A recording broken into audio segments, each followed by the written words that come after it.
उनके जो बहुत करीबी कुछ लोग हैं, उन्होंने इतनी ज़्यादा गदर मचाया हुआ था कि सही लोगों के काम नहीं हुए। लेकिन एक बात कहूँगा, एक नारा लेके आ जाऊँगा मैं कि असली हुड्डा कृष्णमूर्ति हुड्डा, कि कांग्रेस पार्टी एक परिवार की पार्टी बन के रह गई है, बाप बेटा की पार्टी बन के रह गई है। आजकल कांग्रेस में घमासान मचा हुआ है। जो कांग्रेस के नेता हैं, विधायक हैं या वरिष्ठ नेता हैं, वो एक दूसरे पर आरोप प्रत्यारोप कर रहे हैं। और जो कांग्रेस के वरिष्ठ नेता हैं कृष्णमूर्ति हुड्डा, वो भूपेंद्र हुड्डा पर लगातार हमलावर हैं। आज हमारे साथ झज्जर में मौजूद हैं कृष्णमूर्ति हुड्डा। उनसे बात करेंगे कि सर, आज आप झज्जर पहुंचे। नमस्कार। आपने प्रेस वार्ता भी की है, लगातार आप भूपेंद्र सिंह हुड्डा पर हमलावर हैं। हमलावर इसलिए नहीं हूँ मैं कि जो 10 साल का राज था भूपेंद्र सिंह हुड्डा का, उसने कहा था कि मैं भय मुक्त, भ्रष्टाचार मुक्त शासन करूँगा। लेकिन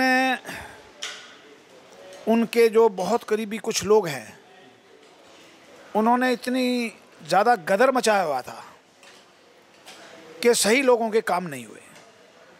जो कार्यकर्ता थे वो पीछे रह गए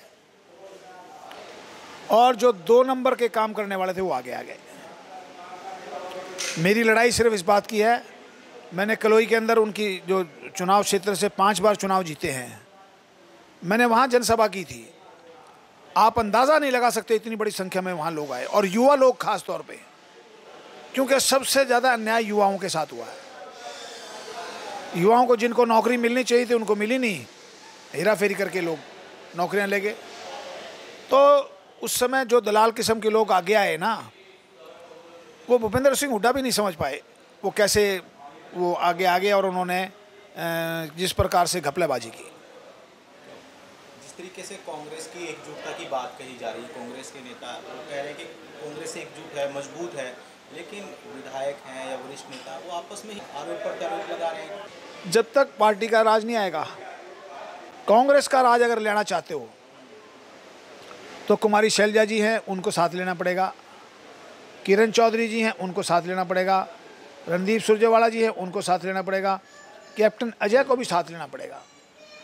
और इसके अलावा और जो भी जितने भी लोग हैं जिनके मनमुटाव हैं, वो सारे मनमुटाव दूर करने पड़ेंगे, और दूर करके तभी तो कांग्रेस पार्टी सत्ता में आएगी, नहीं तो सत्ता में आने का कोई चांस नहीं है।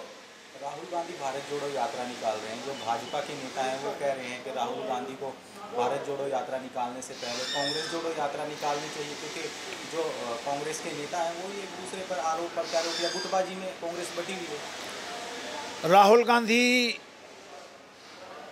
महात्मा गांधी जी ने 300 कुछ किलोमीटर की पदयात्रा की थी। राहुल गांधी 3700 किलोमीटर की पदयात्रा करेंगे। बहुत बड़ी तपस्या है, और मुझे ये विश्वास है कि इस पदयात्रा करने के बाद निश्चित तौर पे वो देश के सर्वमान्य लीडर बनेंगे, क्योंकि उनको हर तबके का, हर वर्ग का, उनको समस्याएं पता लगेंगी वहाँ जाके, और उनका समस्याओं का समाधान करने का भी प्रयास करेंगे।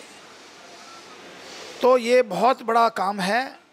या तो महात्मा गांधी ने दांडी यात्रा की थी, या राहुल गांधी कन्याकुमारी से लेकर श्रीनगर तक पदयात्रा कर रहे हैं, और उनको इतना ज़बरदस्त जन समर्थन मिल रहा है कि आप अंदाज़ा नहीं लगा सकते।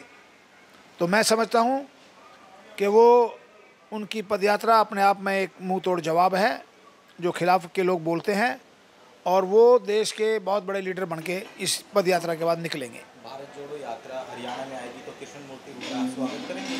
सबसे पहले मैंने कहा था सबसे ज़्यादा आदमी लेके जाऊंगा, लेकिन एक बात कहूँगा, एक नारा लेके जाऊंगा मैं कि असली हुड्डा कृष्णमूर्ति हुड्डा, ताकि उनको ये पता लग जाए कि यहाँ और हुड्डा भी हैं।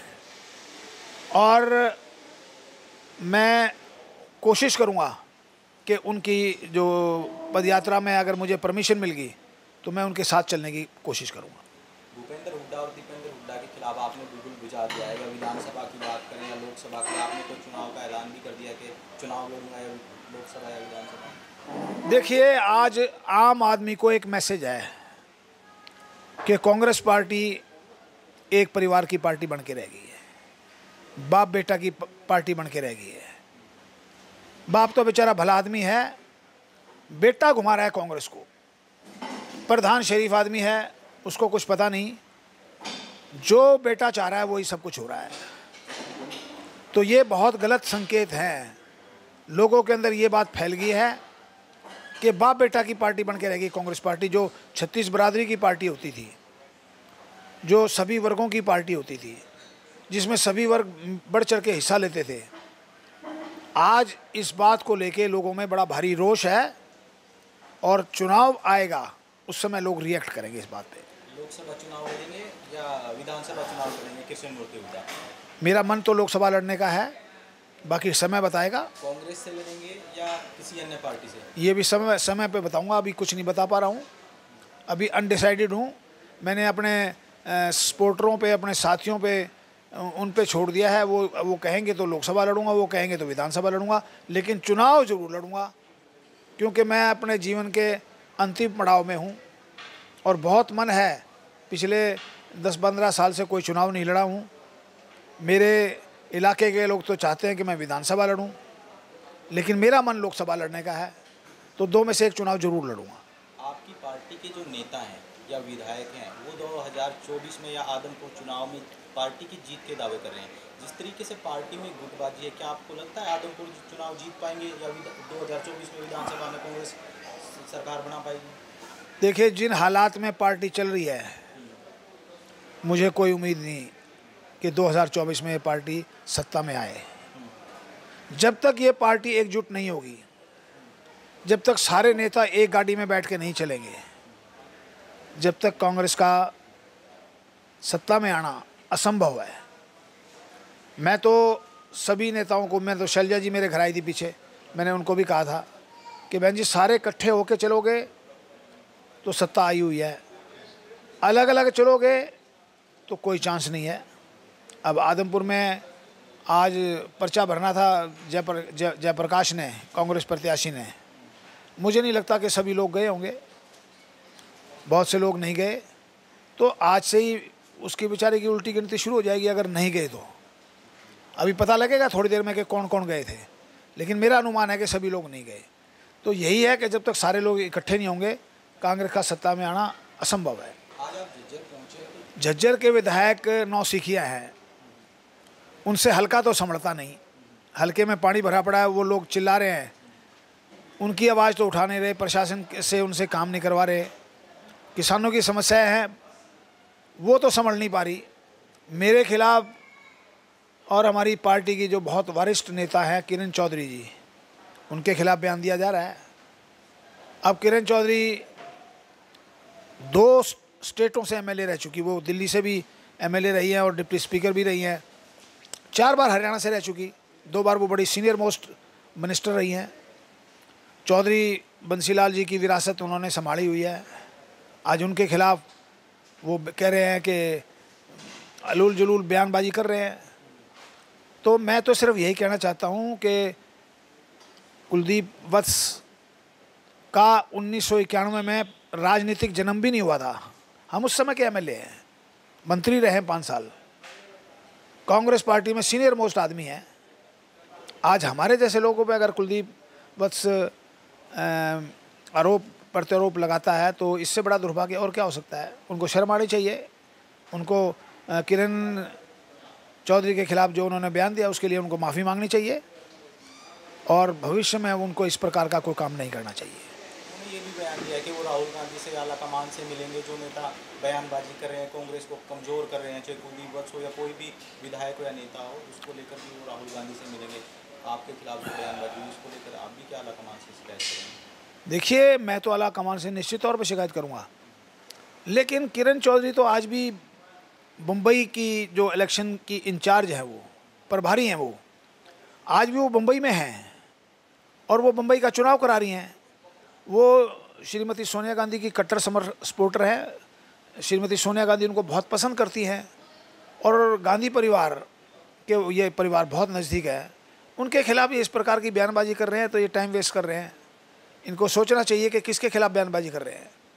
मैं जब एक बार गांधी परिवार पे पहली बार आपत्ति पड़ी थी, इंदिरा गांधी गिरफ्तार हुई थी, 1977 की बात बता रहा हूँ मैं आपको। मैं तो उनके लिए जेल में गया था और भूपेंद्र सिंह हुड्डा और उनके पिताजी चौधरी रणबीर सिंह, वो उस बेचारी को हथकड़ी लगी हुई को छोड़ के और बंगलौर के जो रेड्डी कांग्रेस थी उसके अधिवेशन में चले गए। तो एक तरफ तो वो लोग हैं जिन्होंने गांधी परिवार को धोखा पे धोखा दिया है, एक तरफ हम लोग हैं। जब गांधी परिवार पे आपत्ति पड़ी तो हम सबसे पहले गिरफ्तारी दी हमने। मैं तो 1977 में एक नहीं अनेकों बार गिरफ्तारी दी इंदिरा जी के मामले में, और ये लोग हमेशा इन्होंने धोखा दिया पार्टी को और पार्टी छोड़ गए थे। जब 80 में पार्टी सत्ता में आई तो सारे वापस आ गए। तो ऐसे स्वार्थी लोगों से तो बचना पड़ेगा। अगर कांग्रेस नहीं बचेगी तो कांग्रेस को घाटा होगा इस बात का। तो ये हमारे साथ कृष्ण मूर्ति हुड्डा थे, जिन्होंने कांग्रेस की गुटबाजी पर अपनी बेबाकी से राय भी रखी और साथ ही उन्होंने साफ कर दिया कि वो रोहतक लोकसभा से चुनाव लड़ेंगे, कांग्रेस से लड़ेंगे या अन्य किसी पार्टी से लड़ेंगे, ये अभी भविष्य की गर्भ में है। जज्जर से पंजाब केसरी टीवी के लिए दिनेश मेहरा। हमसे जुड़े रहने के लिए हमारे YouTube चैनल को सब्सक्राइब करें और नई वीडियो की नोटिफिकेशन के लिए बेल आइकॉन को दबाएं। अगर आप ये वीडियो Facebook पर देख रहे हैं तो लाइक जरूर करें और ज्यादा से ज्यादा शेयर करें। धन्यवाद।